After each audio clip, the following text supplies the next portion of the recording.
I'm going to turn around here. I've got a couple of guests here in the studio. Jackson Emmer, how you doing, man? I'm doing great. All right, can you hear me okay? Yeah, I can hear you. All right. Thanks for having us. And you've got your cohort over here, Lester Price, right? The famous. The infamous, the irrefutable Lester Price. Lester Price. It's all true.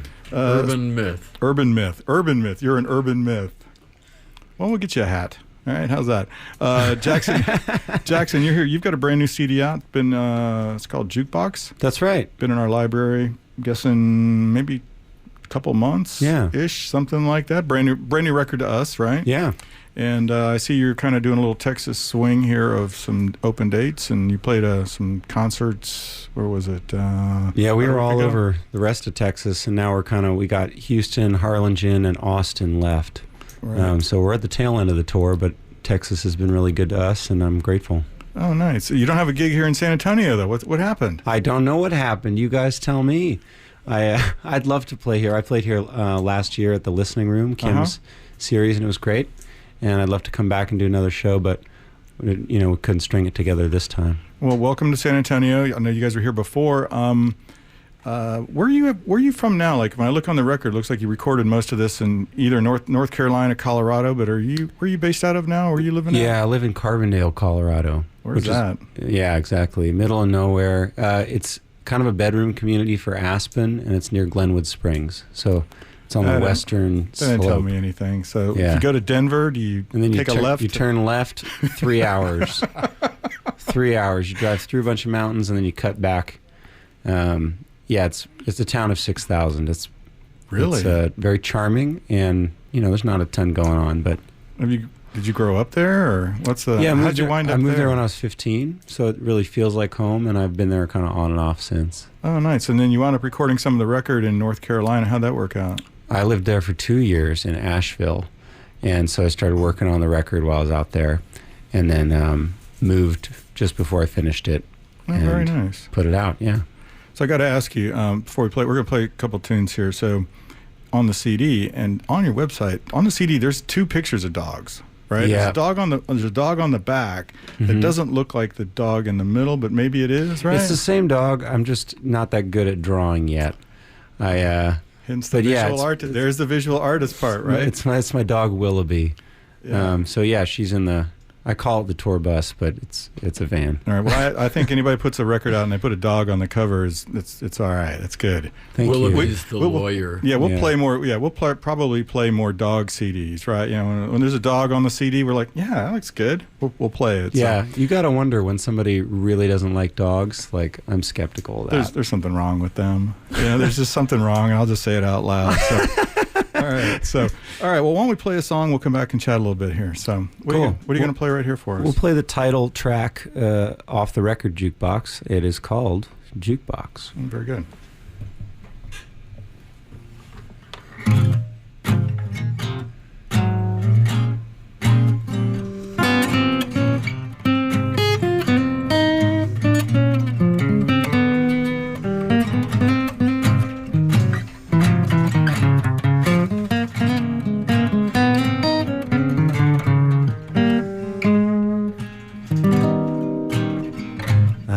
See old days with a jukebox on, plastic buttons, play your favorite songs. Nostalgia is here to stay. The world was sweet yesterday. Atari, Mario, wasted days, oh how the time would go. What a shame, what a shame, the old folks say. We used to have some fun back in the good old days. Do you remember passing time?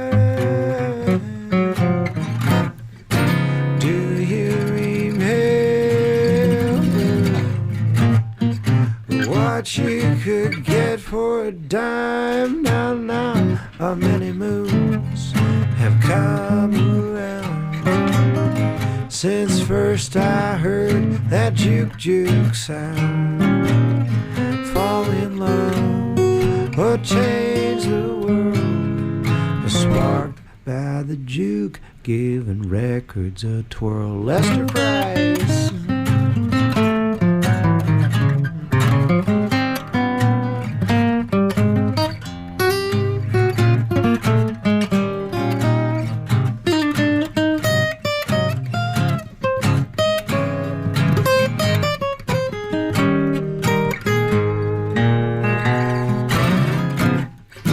Do you remember passing time? Do you remember what you could get for a dime? Now, traveled far, traveled wide, still never had a boss I liked. I kick my feet up at the end of the day, listen to the songs that Jukebox play. I miss the old days with a jukebox on. Plastic buttons play your favorite songs. Nostalgia is here to stay. The world was sweet yesterday. Now, nostalgia is here to stay. The world was sweet yesterday.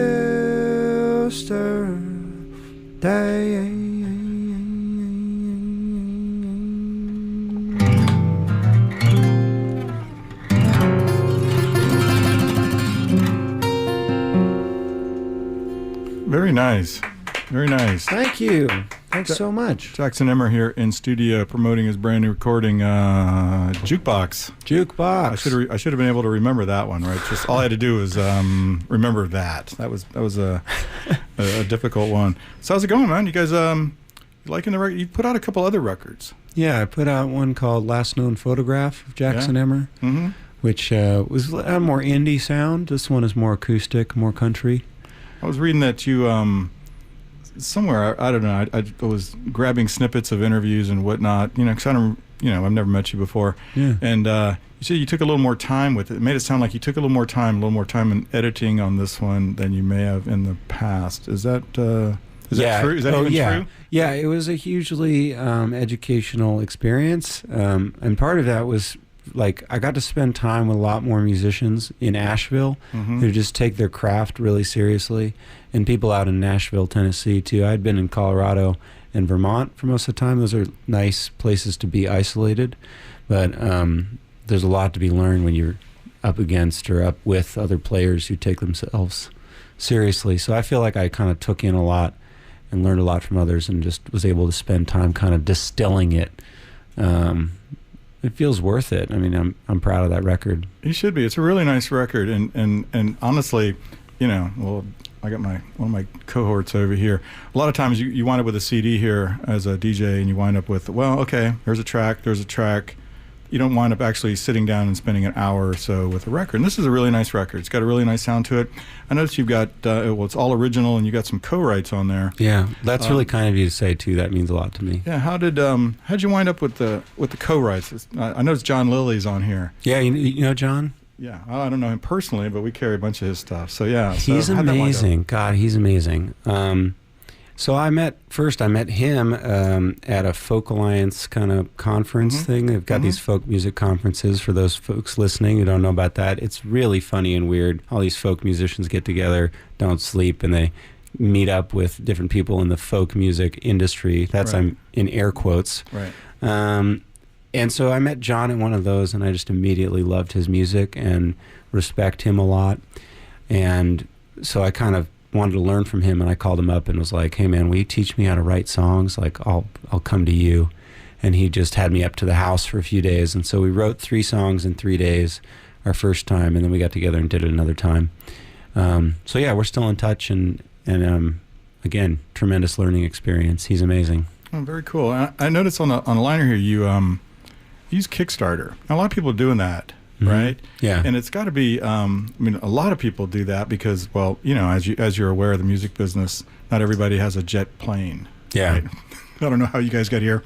Yeah, you know, not on a jet. There may not be a full 6-bus entourage outside, but it must be really cool. I was thinking about that, how it must feel as an artist to have people sort of like invested in you. Yeah. To some degree, right? And I just thought maybe you might want to talk about that a little bit. Yeah, I have a lot of mixed feelings about Kickstarter because I feel like it's a really nice but strange byproduct of the music industry being eviscerated. Right. You know, all the money's going out of that and has been for a long time. And I think it's actually on the up now, or at least there's an uptick. But basically, what Kickstarter allows you to do is to connect directly with your fans and have them fund the creation of your album or your project. Whereas in the past, you would try to get a record deal. They handed them out like popcorn and, you know, at a hardware store or whatever. And then, you know, basically Madonna is funding your experimental record with her sales so that label can take a chance on you and see how you do. And that was an interesting mechanism. I was never part of the music business at that point in history. So I just showed up when this direct-to-fan thing is happening. And it's, I mean, there are a lot of layers to it when you're exchanging money for art. But it feels incredible to have people believe in you and believe in you taking a shot on sharing what you make with the world. And people really show up for you when you ask. And I mean, I'm grateful every day for that, because putting out that record and people's engagement with it and trust in me to do it has changed my life. So I can't thank everybody enough. Well said.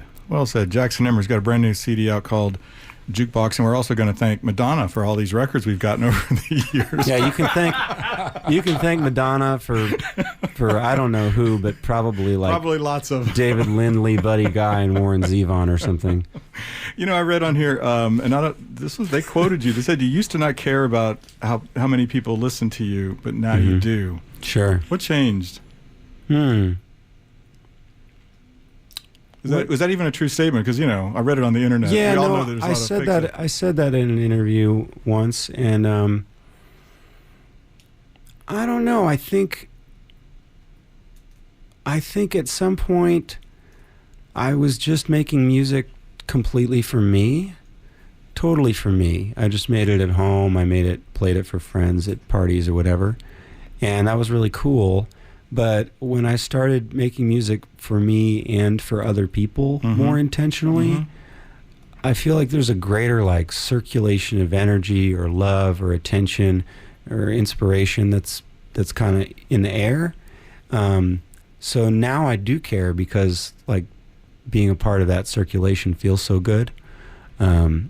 So it feels ironically less selfish to want more people to hear me than when I don't care. And I think, I mean, that's where that comes from. I don't think about it that much lately, but it was an interesting quote, and I thought, hey, I'm going to have to ask you about this one. That's it's interesting. Right? Yeah. What do you think about that? I think it's, as an artist, right? You're a young guy. Well, younger. Well, I don't know how old you are, but I mean, look at us, right? I'm 16. Yeah, you're 16. Oh, we can't tell. Yeah, we can't tell. You know, it's like, anybody between 16 and what, maybe Dave? I don't know. I'm looking over at Dave, like, you know, anybody between that and 35 or 40 looks, you know, young. Yeah. But yeah, sometimes I could take that quote and go, oh, well, somebody needs to make money, right? Or they've honed their craft and now it matters.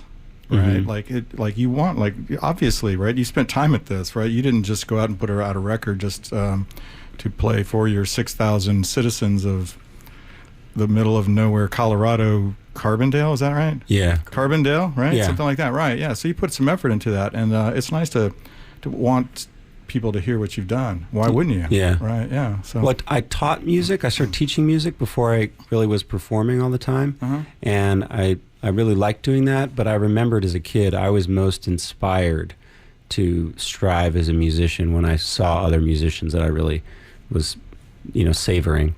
So at some point it started kind of flipping in my head, like I can pay it forward more if I'm out there playing and kind of, again, getting this in circulation. So right now, that's what I'm trying to do. Very good. And you guys are playing in Houston, I guess, tomorrow night over at the Mucky Duck, Duck. McGonagall's Mucky Duck, over in Houston. Why don't we do another song here? What are you guys going to play? Well, on our commute down from Colorado, you go over Raton Pass, as I'm sure some of listeners know. So I wrote a song recently for Raton, and it hasn't been recorded yet, so we'll just do it live here. It's a new thing.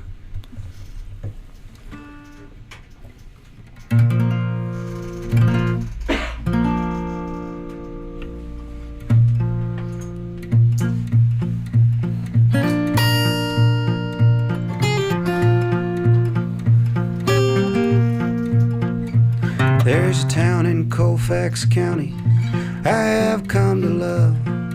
Straight shot, truck stop, pawn shop, jackpot, sent from above. West of Blanca, south of Pueblo, if you got the stones, hang a right, drop on by the city of Raton, city of Raton. All night steak joint by the checkpoint, selling pork loin, burnt like hell. Rose and cactus, just a couple scratches. They play rough in that border town. There's a wash behind the motel where dreams all slip away. Spank cans, drip pants, chicken wire, sagebrush, cigarette butts for days. They still have a hitching post, landline and dial tone. Stop on by, don't settle dust in the city of Raton, city of Raton.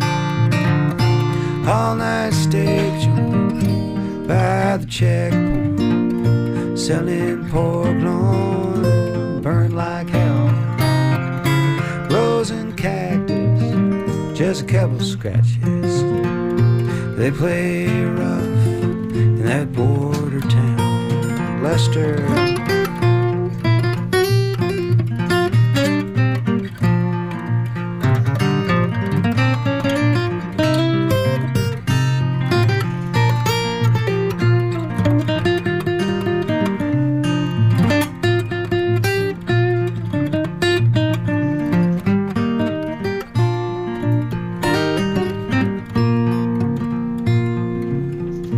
Nice, man, nice solo.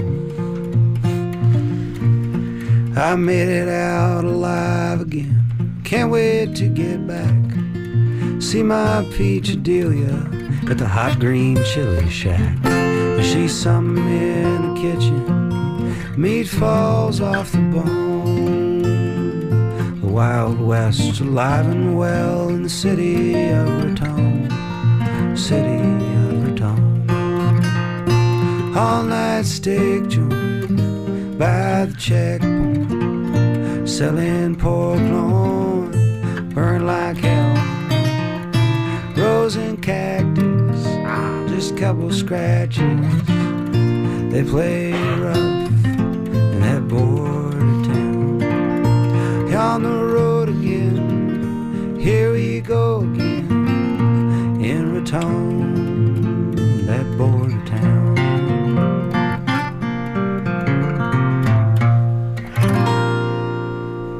Oh, very nice.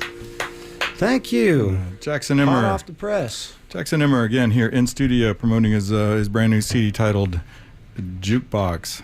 Very cool. Nice new song, right? Thanks. Yeah. Yeah. I say it's a new song. How new is that? 2 weeks old. I wrote it with a friend of mine, Chris Hannigan, who is a songwriter in Pittsburgh, who I met on Instagram. Never seen him in real life. We just write songs on the internet together. Isn't that goofy? It is goofy, but It works. I mean, yeah, Why not, right? I can live with that song. Yeah. That's very cool. So, a couple things, and we'll get you guys out of here. So, I was looking at this, and one thing that really amazed me about a bio I read about you, which is like you talk about breakfast a lot. Oh, do I? Yeah, there's this whole thing, right, where it's like, well, sometimes I have breakfast, I have a little thing of coffee, and then I walk the dog, and then sometimes I have a long breakfast. Oh. And so I was curious, like, that was part of your songwriting process, right? But it was highly breakfast and dog walking centric, and so I just want to applaud you right now for that, right? Oh, thanks. Coffee and dog walking is part of your songwriting, but really what I wanted to talk to you about was you listened. It's really cool what you did. You did I don't know if you saw this, but like last year you put out a little Spotify list of the stuff that you list, not your favorite stuff. It wasn't stuff that was brand new or whatever. You just said this is the stuff that I liked, right? And so it got me looking through, and I'm digging around. I'm like, huh.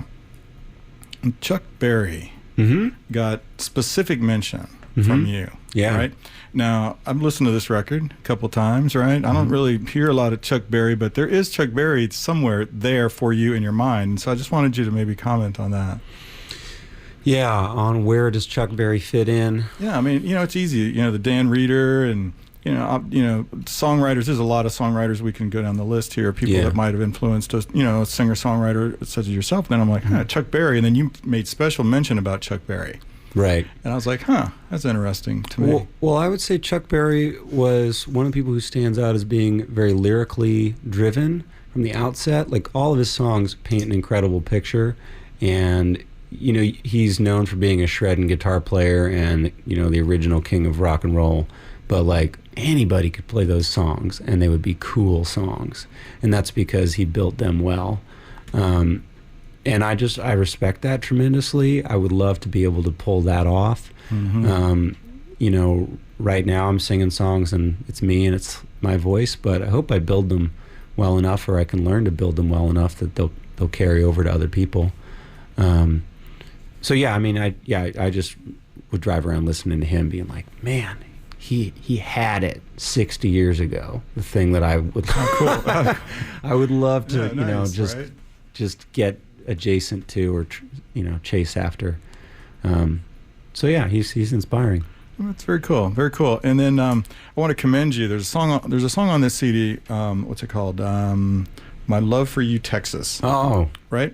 Now I'll just be honest. I pick up the record. I'm like, really? Right. So then I listen to it, right, and I'm like, oh, this is a cool song, right? It's not pandering. This wasn't a pandering song. We get lots of pandering songs that are all how do we put it? We know when they're trying to make a truck commercial in the future, right? So this was not. And right off the bat, you mentioned Lightning Hopkins, and I'm like, oh, this is cool, right? So that's a really cool song. So I just want to let you know, from my heart, thank you for not pandering to us here at Third Coast. Thank you. And some of our South Texas. I mean, right? Yeah. Right. It's a cool song. Right? It's a really cool song, and it's got a really nice tempo to it. Yeah. And I was like, that's not what I expected when I listened to it. I was expecting, a future truck commercial, perhaps. Yeah, that's not really my thing. I mean, I didn't think so. If you're listening out there and you want my music in your truck commercial, please give me a call. I could use the help. It'll be it'll be a 5-minute truck commercial. but that's not really the point of it. My family's from Oklahoma and Texas, and I've never lived here, and I probably won't because my wife will just melt in the heat. She turns into a puddle. But I love Texas so much, and once I started realizing how much of my favorite music comes from Texas, it was just like, man, like this is the heart, or at least the heartbeat of American music, and it's come together here. And I can see why when I play shows here, people are very open-hearted to new music and original music, and I mean, just what a state. So very nice. Jackson Emmer. He's not appearing here tonight in San Antonio, but he is over there at the Mucky Duck, right? Yeah, tomorrow night, Mucky Duck in Houston. And then you're playing some different shows, I guess, and then you're out of here, right? You're back up to the frozen north, right? That's right. We had winter yesterday. Yeah. It was, I was trying to get away from it, but I guess I brought a little with me. All right, we're going to play a song. We're going to play a song off the CD before you get out of here. And I'm just going to ask you one more question. Like, what was the dog's name again? Willoughby. Willoughby, the melodious beagle. Wow. Yeah, if you ever play harmonica around her, she'll sing along in key. I used to have a beagle named Moses. Cool. That was a long time ago. So we're going to play, what are we going to play? We're going to play the first track, right? Yeah, Don't Leave Me Blue. Why don't you introduce the song? Tell us a little bit about it. Well, I was touring around the Southeast playing pretty terrible honky-tonk bars where they don't want to pay their music license, so they want you to like play music that sounds like their favorite music but is original, and that was also an education in honky tonk music. And so I just got hooked on writing these honky tonk songs. So that was kind of one of the first ones that felt all right to me. So yeah, it's Don't Leave Me Blue. Very good. Jackson Emmer and Lester Price, the famous Lester Price. I appreciate you stopping by this afternoon. Thank you so much for having us. Joe. It was fun. It's been an honor. Oh, thank you.